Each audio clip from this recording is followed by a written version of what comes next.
Waligani, mambo vipi? Hii ni Pekupeku TV, nami ni Emmanuel. Makala haya ni yatia akilini, huku leo tukiangazia historia ya viongozi wa upinzani wa muda mrefu barani Afrika. Kwenye nafasi ya 3 yupo Amath Dansokho kutoka taifa la Senegali. Dansokho alikuwa mwanasiasa wa Senegali akihusishwa na chama cha PIT, yani Party of Independence and Work. Alikuwa katibu mkuu wa PIT kwa muda mrefu, huku akiongoza harakati za upinzani dhidi ya serikali yake. Ingawa hakushika urais wa Senegali, alimudu kuwa sauti ya kisiasa, akipigania masuala ya haki, usawa na wajibikaji wa serikali. Kwenye nafasi ya 2 yupo Kenneth Kouma kutoka nchi ya Botswana. Kenneth Kouma almaarufu KK alikuwa kiongozi wa chama cha upinzani cha Botswana, yani Botswana National Front.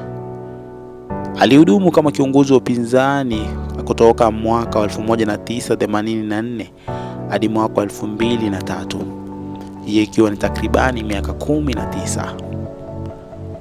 Kouma alikuwa mbunifu wa mazungumzo ya kisiasa za upinzani na alihusika sana katika kuimarisha nafasi ya BNF kama chama kikuu cha upinzani nchini Botswana.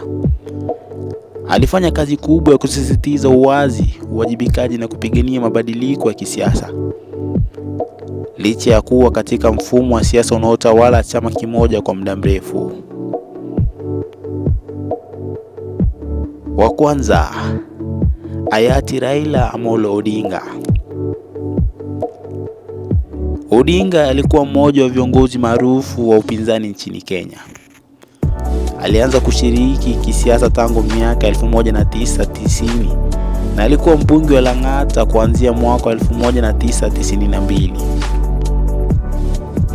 Ameshindwa kushika urais katika shughuli za uchaguzi kadhaa, ikiwa ni mara 5 mwaka 2007, mwaka 2013, mwaka 2017 na mwaka 2022.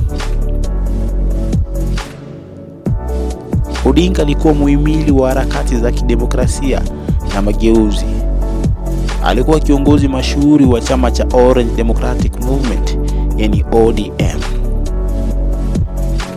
Kwenye upande wa historia ya upinzani, alikumbana na marudio ya malalamiko ya udanganyifu wa uchaguzi na mafanikio ya chama cha upinzani katika kuweka siasa ya kidemokrasia nchini Kenya.